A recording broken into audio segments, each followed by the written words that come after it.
Hi, I'm Heidi Hall with Tennessean.com. With me is Chris Sanders, Executive Director of the Tennessee Equality Project. That's an LGBT advocacy group here in Tennessee. And welcome. Well, thank you, Heidi. Good morning, and welcome to everyone. So I'll just plunge right in. Lots to talk about in the Sure. LGBT world in Tennessee right now.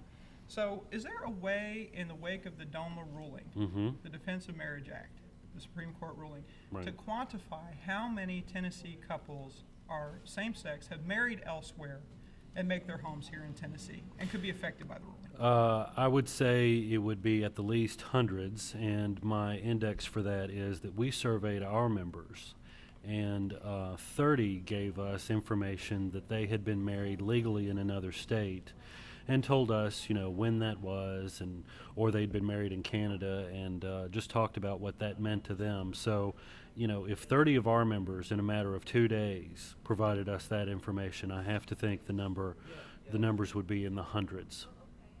So how, if at all, would these couples be affected? Hetty Weinberg of the ACLU wrote an op-ed piece in today's Tennessean that said that they stand to get federal benefits, but for the uninitiated, that's kind of confusing. How would that work here?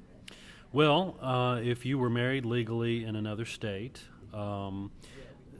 many of the federal agencies that are responsible for the federal benefits are redoing their rules to take into account these same-sex couples, and they will be publishing changes to their rules. The IRS, for example, if you go to irs.gov and search same-sex couples, it will give you a page full of its old answers about tax filings, but at the very top of the page it says, we're working on the new regulations, be patient, we will have these, and my guess is that those couples will indeed be able to file taxes together the next time they file. But the IRS is still clarifying its regulations, and that's just one of the many federal agencies. My understanding is it may be a bit more complicated with Social Security because those survivor benefits tend to be based on the state in which you live or die, as the case may be, as opposed to the state where you were married. So it may take some time. And I hate to say wait patiently because justice delayed is justice denied, but I do believe the federal government is moving in the right direction now that DOMA has been overturned, and a number of these agencies will be clarifying their regulations, and they will be very beneficial to these couples.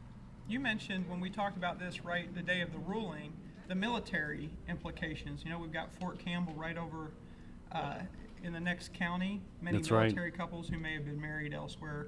And of course, obviously, marriage benefits in the military are huge. Absolutely, they are. All the way from health insurance to the most poignant moments of the surviving spouse receiving the flag whenever a soldier sadly is lost in combat or in the theater. But I think we will see more clarifications there as well, and it's just going to make life better for so many couples in so many surprising ways, I think. We are talking about couples who live in Tennessee who have married elsewhere. What are the chances, do you think, of ever seeing same-sex marriage in Tennessee? I think we will because I believe in the 14th Amendment and I believe in equal protection of the laws. I think in time the court will clarify that bans on marriage equality in the states are unconstitutional. I don't think that's going to be an immediate move of the Supreme Court. I think it'll take some time. But I do think lower courts will begin to rule that way. And it's interesting because there's a case in Michigan in which a couple who are both nurses have challenged that state's ban on same-sex marriage. And the federal district court has said the challenge can proceed. And why that's significant for Tennessee is that, oddly enough, Michigan and Tennessee are both in the Sixth Circuit of the U.S. Court of Appeals. Interesting. So I'm not an attorney, and I don't really have a great handle on how the whole appeals process works. But if we get a good precedent in this circuit, it could eventually be helpful to Tennessee.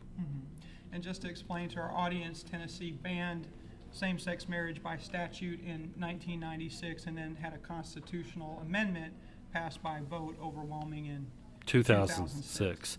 And the reason we probably won't get a legislative repeal is it has to pass consecutive sessions of the legislature, and the second time it has to get 2/3 of both the House and the Senate.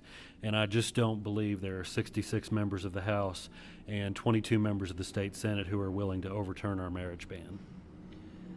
Switching subjects, last week saw a nationwide protest against the Food and Drug Administration's ban on lifetime donations of blood by people who go into a blood donation center and check that they are men who have had sex with men. Now, that was put into place in 1977 when they were first discovering this new disease, really yet unnamed, in the nation's blood supply.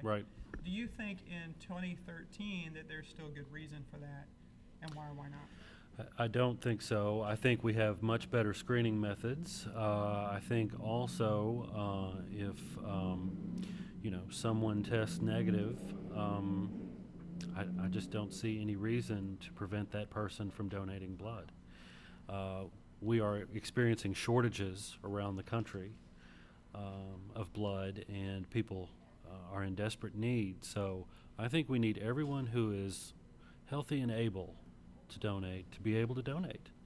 I think there's also the additional stigma that it continues to place on gay and bisexual men, that they're somehow dirty, they're unclean, they're not full citizens, they're not fully participating. We wouldn't want them to participate. It just it reinforces a whole range of stigma, I think. Now, you said this morning you're working a little bit on a non-discrimination ordinance that's under consideration in Knox County, similar to the one that we have here in Metro Nashville. That's correct. Could you tell me a little bit about that? Yes. Knox County Commissioner Amy Broyles is the chief sponsor of that legislation, and on first reading, it went through completely unopposed, and we're not hearing much opposition right now. So we are hopeful that on Monday it will pass. Why is that significant? Well, the city of Knoxville is blue politically, but the county is quite red. And the fact that a non-discrimination ordinance would go through in a county that leans more toward the right indicates a growing acceptance, and that this is less and less of a problematic issue for more Tennesseans. And I think that's borne out with the recent Vanderbilt poll that came out about partner benefits. 62% of Tennesseans support that, and that's why I'm wearing this sticker today. We do the same work, we deserve the same benefits, and we deserve the same non-discrimination policy. So I'm excited that something like this could move forward in a more right-of-center politically county in Tennessee.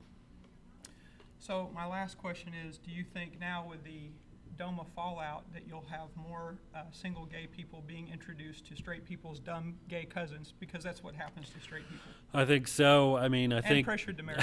I think as the issue becomes more public, you have more and more straight people wanting to do as much meddling as in our relationships as we've done in theirs over the years. So I think that's probably a good thing. All right. Thank you so much, Chris, for joining us this morning, and thank you. Thank you.